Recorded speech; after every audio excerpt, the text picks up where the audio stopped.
Goeiemôre vriende, dis Saterdag.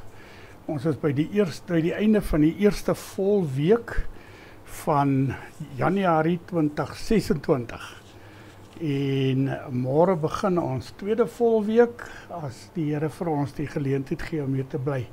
Ons is by die 6de van die 7 briewe in Openbaring vanmôre en ons gaan so 'n bietjie saam dink oor die gedeelte in Openbaring 3 vers 7 tot 13. En dit is die briefie aan Philadelphia. Ons gaan daaroor net nou maar meer sê, maar voor ons begin, kom ons bid saam. Here, baie dankie dat U die waaragtige getuie is.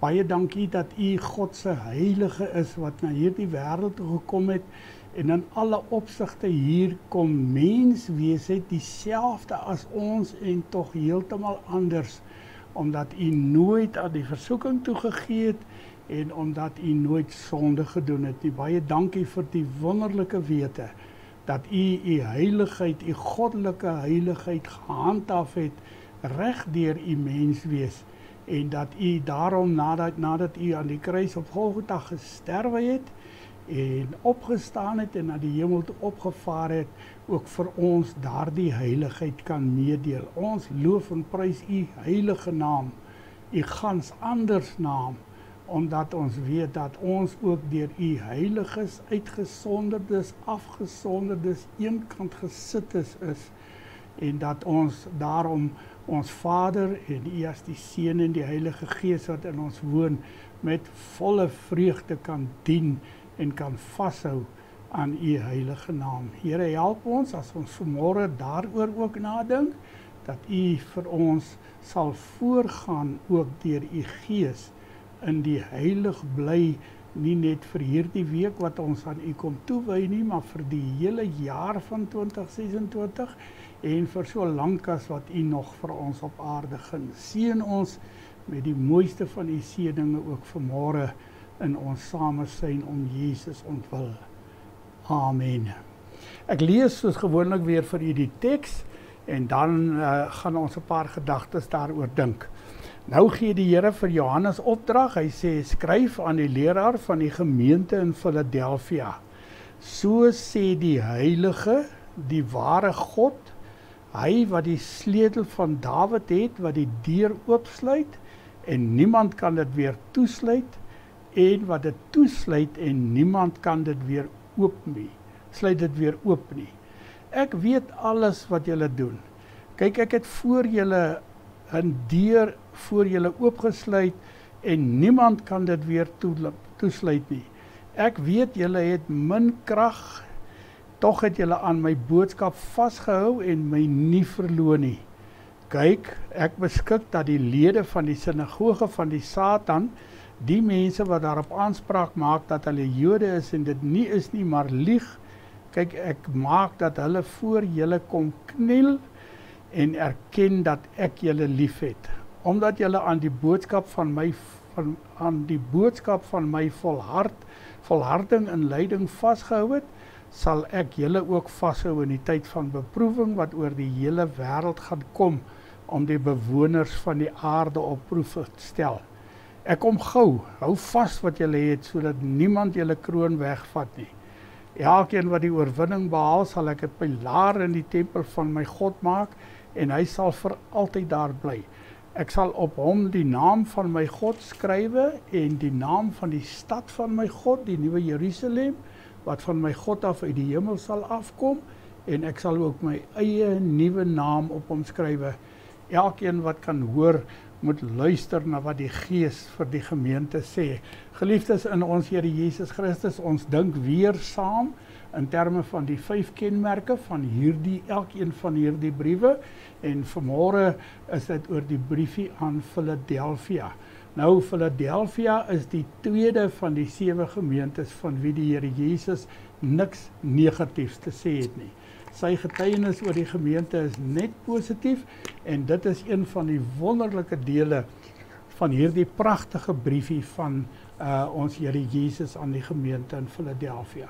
Kom ons gee net gou vir mekaar die prentjie weer. Ons het nou met 3 gemeentes te doen gehad, waarvan die Here positiewe en negatiewe goeie sê, en dan het ons te doen met 2 gemeentes waarvan die Here net positief sê, en in Sardes, wat ons gister mee te doen gehad het die Here niks positief oor die gemeente te sê nie, hy sê net negatiewe goed. Nou kom ons kyk net eers na Jesus se selfopenbaring, voor ons met die brief aangaan, en hy openbaar homself as die heilige, die waaragtige, wat die sleutel van Dawid het. Kom ons lees die sinnetjie net weer in die Bybel ook. So sê die heilige, die ware God, hy wat die sleutel van Dawid het. Nou dis 3 baie belangrike bekendstellings van Jesus aan die gemeente hierdie. Die eerste een van hulle, die waaragtige getuie, kom uit 1 vers 5. So dis so 'n bietjie voordat die visioen begin het, daardie verklaring van God self in die gedeelte, wat sê wie hy is, en dat hy ook Jesus Christus saam met hom het, en die Heilige Gees, die 7 geeste voor sy troon. Ek het gistermôre gesê dat die begrip 7 geeste aan Sardes vir die eerste keer voorkom in die Bybel, en dis nie waar in die Nuwe Testament nie, of Openbaring nie, en dis nie waar nie. Dit staan al reeds in hoofstuk 1 vers 6 ook. So dit is my fout, my oorsig gewees daar, ek maak dit net reg. So Jesus openbaar homself as die heilige. Nou wat beteken die woord heilige? Die breër generiese betekenis van die woord is anders wees. Totaal anders wees. Ek hoor nog vir Prof Johan Heinz, as hy so vir ons verduidelik in die universiteit, dat die woord heilig beteken God is gans anders. Nou dit beteken nie dat hy 'n gans is en daarom nie mens is nie, maar hy is heeltemal anders. Dis die tipe taal wat in daardie tyd gepraat is. So God is anders, hy is heeltemal anders. Anders as alles anders wat hy geskep het. God staan buitekant hierdie skepping, hy lyk totaal en al anders as die skepping, en dan natuurlik daarvan afgelei, hierdie gans anderheid van God, beteken ook dat hy moreel rein is. Nou hierdie andersheid van God, is iets wat hy in Jesus Christus aan ons as gelowiges toeken. Ons is ook in wese, omdat ons in wesensverandering in daardie metanoia van ons ondergaan het, is ons ook in wese gans anders as die sondige wêreld daar buitekant. En ek en jy moet lewe in daardie gans andersheid. Ek weet ons stoei daarmee. Ek weet ons spook en spartel daarmee, maar ons moet lewe in daardie gans andersheid van ons, want ons is, en dit word so baie in die Nuwe Testament verklaar, dat ek nie eers vir julle al die tekste kan opnoem in die tyd tot my beskikking nie. Dit word so dikwels in die Nuwe Testament verklaar, dat ons God se heiliges is, die mense wat deur Jesus Christus heilig verklaar is, gans anders verklaar is, gans anders gemaak is, en wat dan ook as ons getrou wil wees aan ons Here Jesus Christus, so gans anders moet lewe. Dit nie reg kry nie, is dit nie die einde van die wêreld nie. Dis belangrik dat ons dit wel reg kry, maar ons weet ons Here Jesus Christus se heiligheid geld vir alle tye en alle eeue, en dit is aan ons toegeken, en daarom kom maak hy ons, wanneer ons na hom toe kom met ons mislukkings, kom maak hy ons weer opnuut gans anders, rein, moreel rein ook. Hy sê ook, hy is die waaragtige God, die ware God, staan daar in die 83 vertaling in die teks, en dit beteken eenvoudig, dat God betroubaar en getrou is. Hy is die enigste ware God in die wêreld. Hy is die enigste wese in hierdie hele wêreld wat jy volkome kan vertrou, waarop jy geen oomblik hoef te wonder of hy gaan wees wie hy is nie. Dis wat dit beteken om getrou te wees aan jouself. En dis wat dit beteken as God getrou is. Hy sal altyd wees wat hy vir jou gesê het, hy sal wees, en jy moet daaraan vashou. Hy openbaar homself ook as die een wat die sleutel van Dawid het. Daardie kom uit 1 vers 18b, en dit sê vir ons dat hy die messiaanse koning het, wat finale gesag het. Hy sluit oop of toe en niemand kan dit verander nie. Niemand kan wat hy oopgesluit het toemaak en niemand wat hy toegesluit het kan weer oopmaak nie. So, met hierdie selfopenbaring van ons Here Jesus Christus het ons met 'n ontzagwekkende God te doen, wat vir die gemeente in Philadelphia kom sê, ek is die heilige, die ware God, wat die sleutel van Dawid het.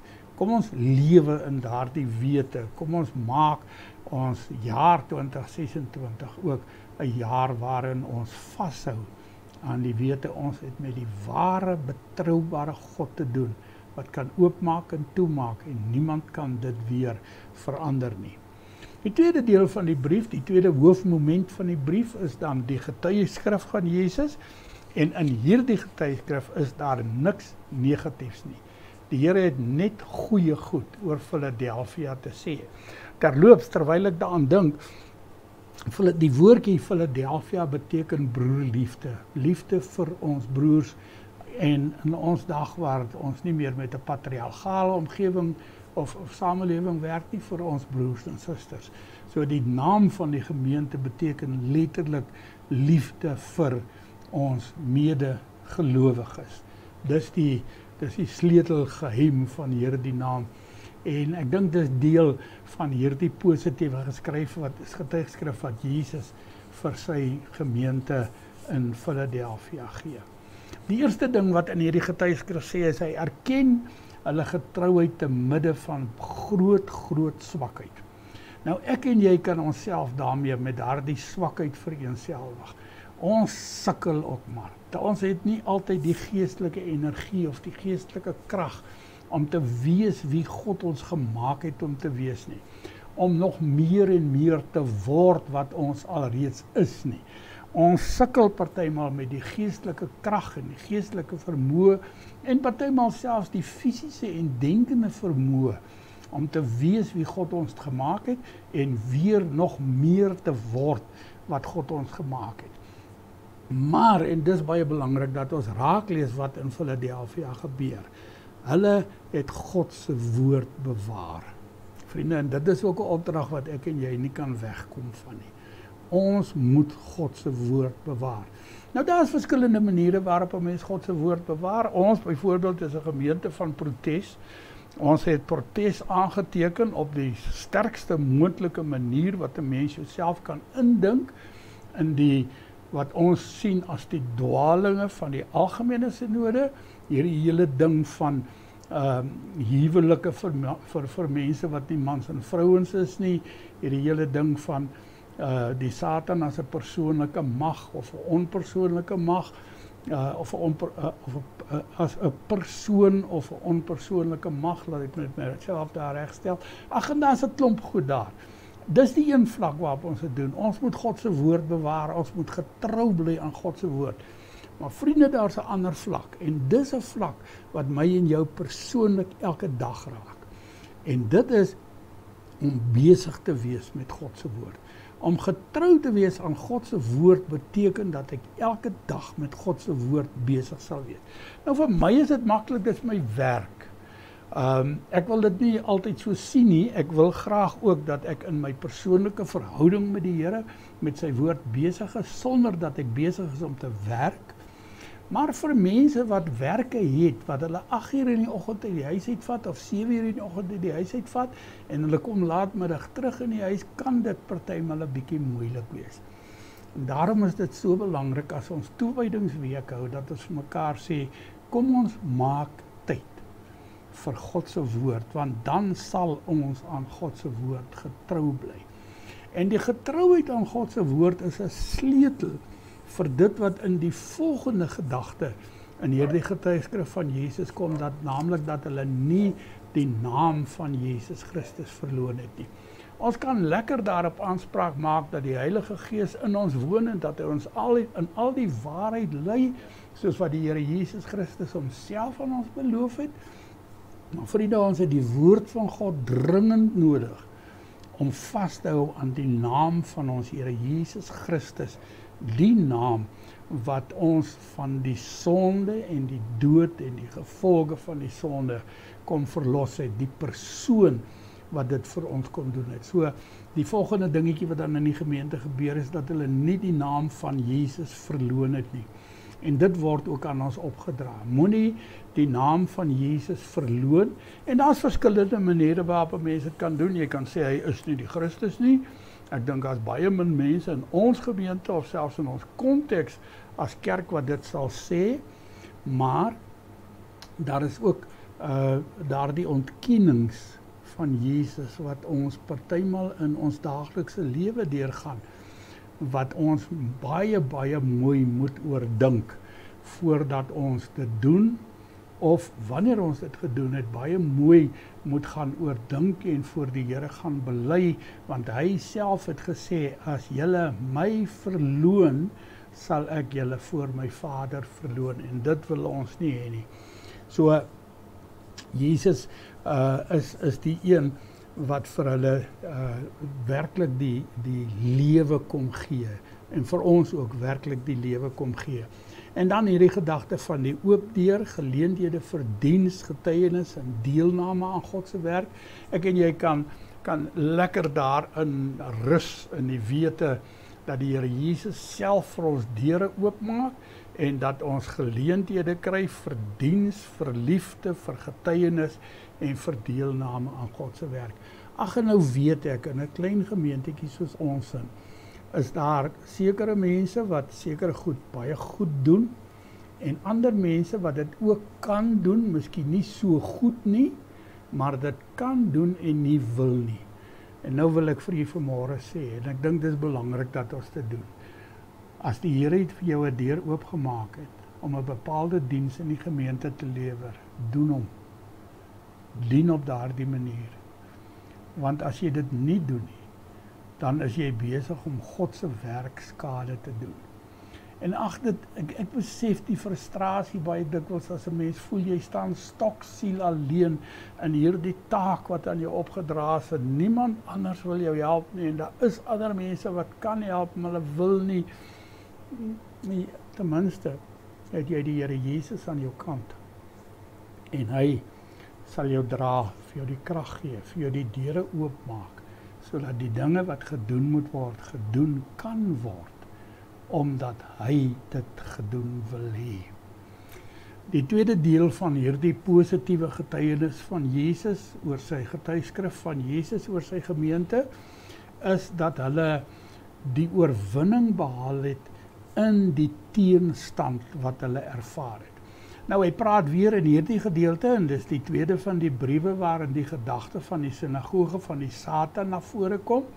En ons het reeds by die vorige geleentheid gesê, die sinagoge van Satan is 'n klomp mense wat gesê het hulle is Jode, maar wat nie Jode is nie, wat hulle self daarvoor uitgesit het om die Joodse Christene in Philadelphia te vervolg en vir hulle die lewe bitter te maak.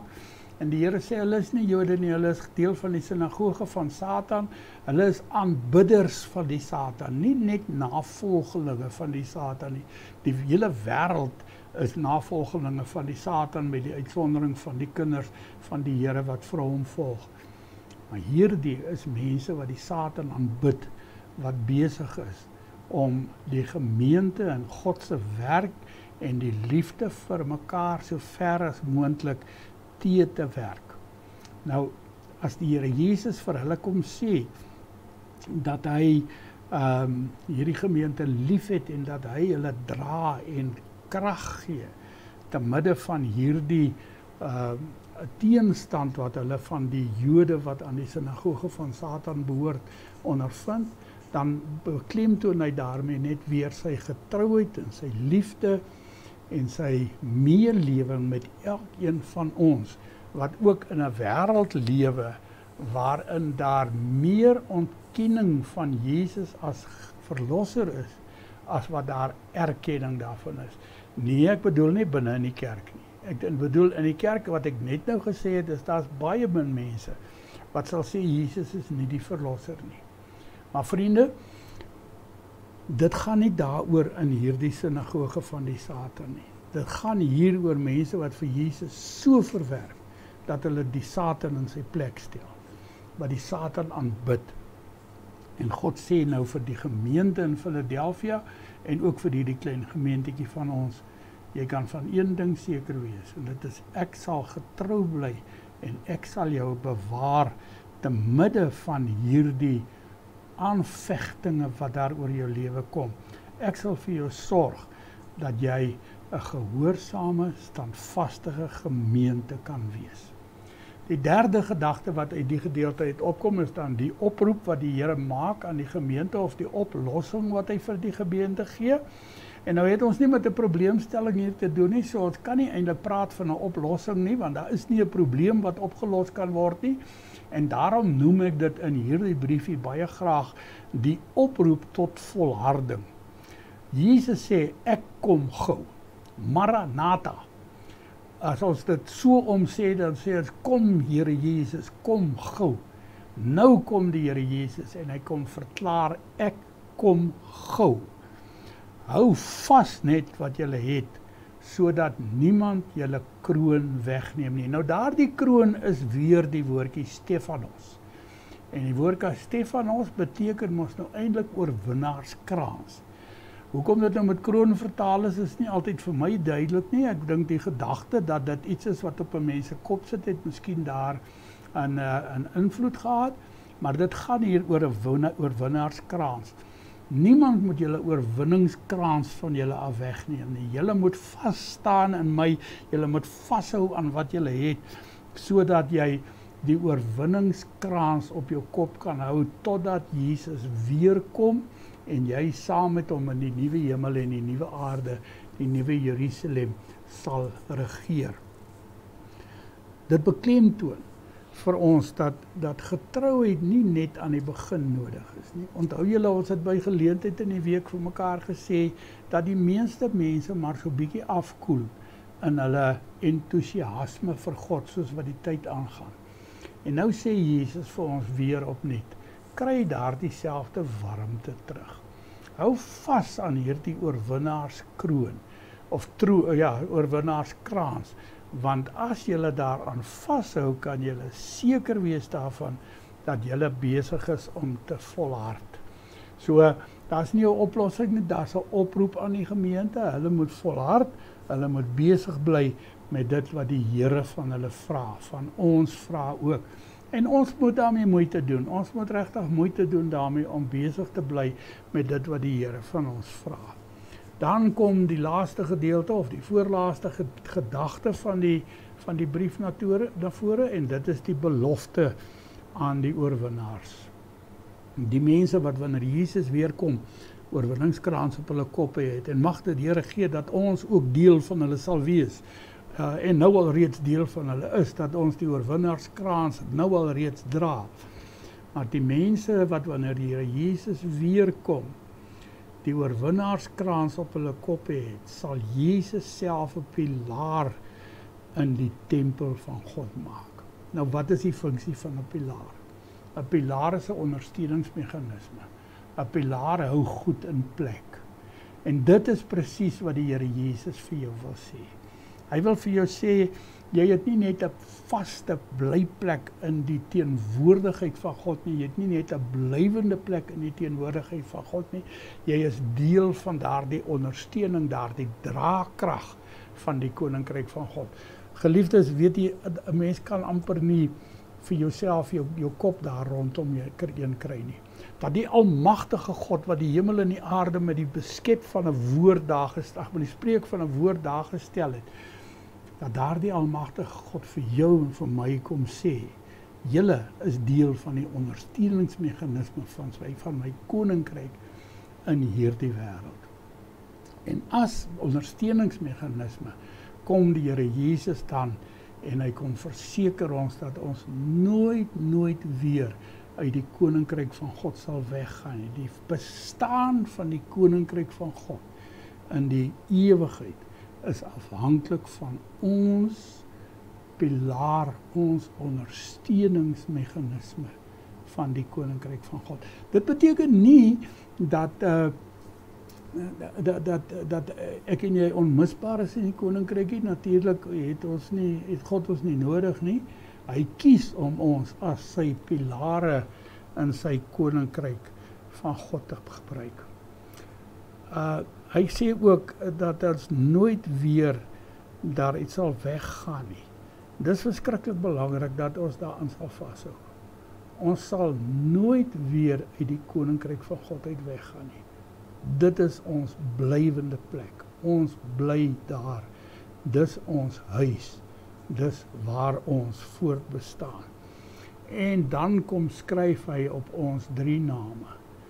Die naam van God, die naam van die Nuwe Jerusalem en Christus se eie naam. Nou die opskryf van naam op jou liggaam, op jou wese, beteken eenvoudig eienaarskap. Ons is God se, vir altyd en vir ewig. En ons sal reg deur die ewigheid sal ons hierdie name in die wêreld voltooi.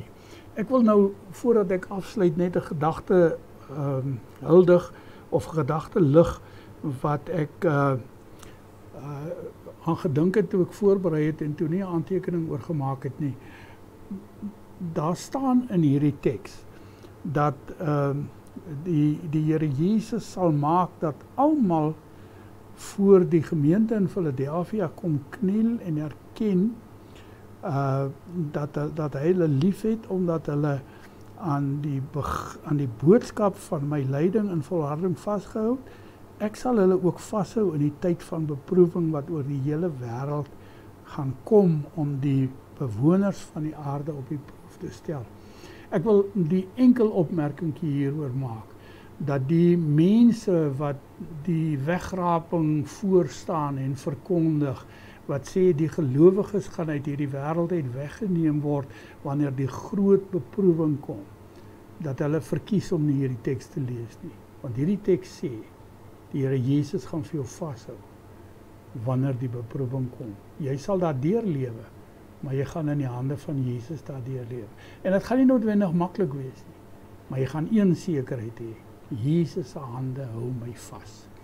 Die laaste gedagte van die briefie, as ons nou die 5 gedagtes net voltooi, is ook weer die oproep aan die universele kerk, luister wat die Gees vir die gemeente sê. En hy wil dit ook vanmôre vir ons sê, en hy wil dit hierdie hele week vir ons gesê. Luister na wat die Gees vir die gemeente sê. En luister beteken nie dat ek dit net aanhoor nie. Dit beteken dat dit my verander. Dis wat die woordjie luister beteken. Soos ek en jy luister na wat die Gees vir die gemeente sê, dan verander ons ook, dan pas ons aan by dit wat die Gees in die gemeentes wil doen. Mag die Here vir jou daarin seën vandag, en ons sien mekaar as dit moontlik is en as dit goed gaan môreoggend, wanneer ons dan die laaste briefie gaan behandel. Mag die Here vir ons deur die dag seën, ook deur hierdie hele week seën, en mag hy vir ons dra in hierdie jaar wat voor ons lê. Amen.